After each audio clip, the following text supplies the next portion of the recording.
उस समय के केंद्र सरकार वाले मंत्री भी चले आए कि स्वयं सहायता समूह बहुत बढ़ाया है और देख लिए कि हमने नाम दे दिया जीविका।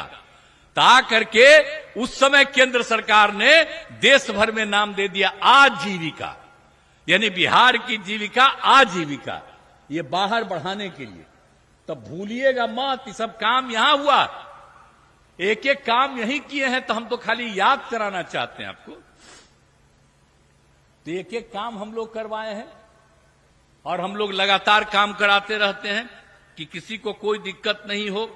अब आप जानते हैं कि हम लोगों ने स्वयं सहायता समूह में की संख्या हो गई 10,51,000, यानी 1,31,00,000 जीविका दीदियां हो गई। अब उसकी संख्या हम बढ़वा रहे हैं, शहरों में भी अब हमने इनको कर दिया है। अब जब जीविका दीदियां, बताइए कोई किसी को कुछ बोलने आता था? आप जानते हैं ना, हम पूरे जगह घूमते हैं और सब जीविका दीदियों से हर जिला में मिलते हैं। अब कितना अच्छा बोलती है, कितनी अच्छी भाषा का प्रयोग करती है। अब आप सोच लीजिए कि 1,31,00,000 से भी ज्यादा अब महिलाएं कितना बढ़िया हो गई, लड़कियां कितना अच्छा पढ़ने लगी। तो ये सब काम जो हम करवा रहे हैं, तब भूलिएगा कोई इधर उधर करके आपको, तो याद करिए कि जो काम हुआ हरा दीजिएगा। हम लोग नहीं रहेंगे तब फिर अपने न कमाने लगेगा जी। सरकारी पैसा से कोई काम नहीं करेगा, अपना ही कमाता अपने पास रखता रहेगा, कोई काम आप लोगों का नहीं करेगा। अब आज देख लीजिए, सिर्फ और सिर्फ आप लोगों का विकास होता है। इसलिए कभी भी जो हमारे उम्मीदवार है यहां से, अब इधर उधर कोई करना चाहता है, एक वोट मत दीजिएगा, अब भारी मतों से जिताइएगा। और केंद्र में भी काम हो रहा, 2 बार हो गया 10 साल। अब अगली बार भी फिर केंद्र में अपनी सरकार ही रहेगी और कितना बढ़िया काम होगा। तो इस बार तो हम कह दिए कि इस बार पूरे देश में 4,000 से भी ज्यादा, 400 सॉरी गलती से 4,000 बोला गया, सॉरी 400 से ज्यादा हमारे एमपी होंगे इस बार, आप समझ लीजिए।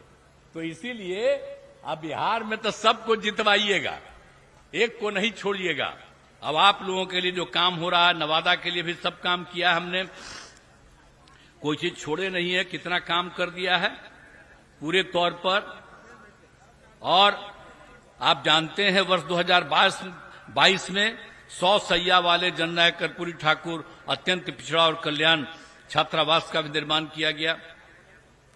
नवादा सदर, रजौली, सिरदल्ला में 3 अनुसूचित जाति आवासीय विद्यालय का निर्माण हुआ। अनेक काम करवाया गया और जहां पर हम हैं, यहां पर भी अनेक काम किया है।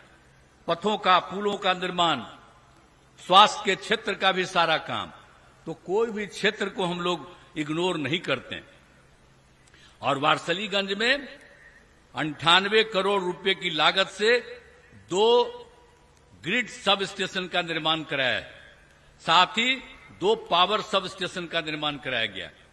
आप जानते ही नहीं कि अब हम लोग हर घर नल का जल, बिजली, सब तरह का काम जो हम लोगों ने करवा दिया। एक एक तरह का जो कुछ भी, शौचालय का, हर तरह का काम करवा दिया।